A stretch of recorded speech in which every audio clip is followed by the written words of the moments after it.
হত্যা করে আমাদের বিএনপির উপর চাপিয়ে দিল। আর আমাদের লালমনিরহাট জেলার সমস্ত নেতা কর্মী তাদেরকে মহেন্দ্রনগর এবং আশপাশের এলাকায় এমন ধ্বংসযজ্ঞ তারা চালাইল, আমাদের দুইটি পার্টি অফিস সহ তারা ৭১ সালকেও হার মানিয়ে ফেলেছিল।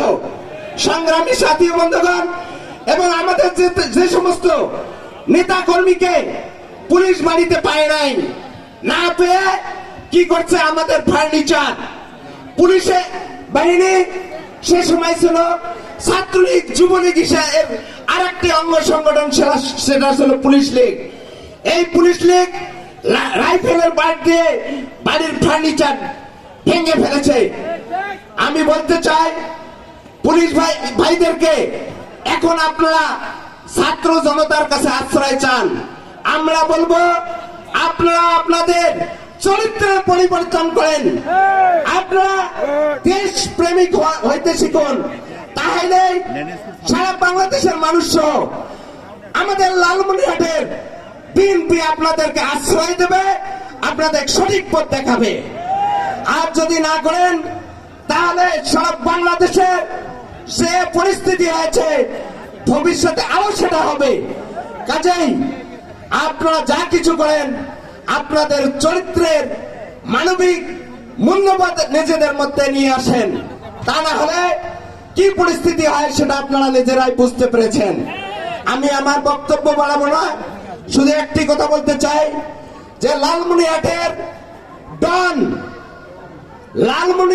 ডন কে মতিয়ার রহমান। এই মতিয়ার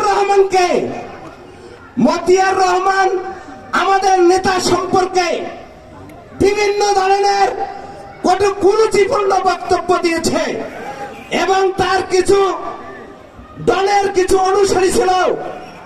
এই দলের অনুসারীদের হুঁশিয়ার করে দিতে চাই, আপনারা যেখানেই থাকেন আপনাদেরকে লালমনিরহাট শুধু বিএনপি নয়, বিএনপির যত অঙ্গ সংগঠন আছে, আপনাদের বিচার না হওয়া পর্যন্ত আমরা কিন্তু রাজপথ ছেড়ে যাব না। আমি প্রশাসনের কাছে অনুরোধ করি, লালমনিরহাটের দল যদি দুর্নীতি করে ঢাকায় 5টি ফ্ল্যাট কিনেছে, প্লট কিনেছে, আপনারা জানেন কুলাঘাটে এবং কালিস্থানে শত শত বিঘা জমি ক্রয় করেছে। তার জমি কিনারে 3 জন ম্যানেজার ছিল। যে ব্যক্তি আমি ছোটবেলা থেকে দেখেছি ভাত পেত না, আমার নিজের বাড়িতে আমার বড় ভাইয়ের সঙ্গে দীর্ঘদিন রাজনীতি করেছিল, আমার বাসায় কতদিন যে এসে খাওয়া দাওয়া করে গেছে, এক কাপড় চোপড়ে সে কুড়িগ্রাম থেকে আসে এখানে লালমনিরহাট সরকারি কলেজে পড়তো, ঘড়িয়ালডাঙ্গা থেকে এসে।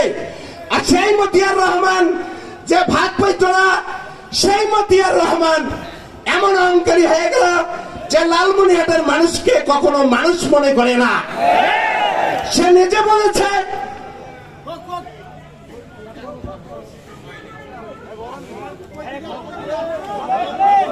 বলেন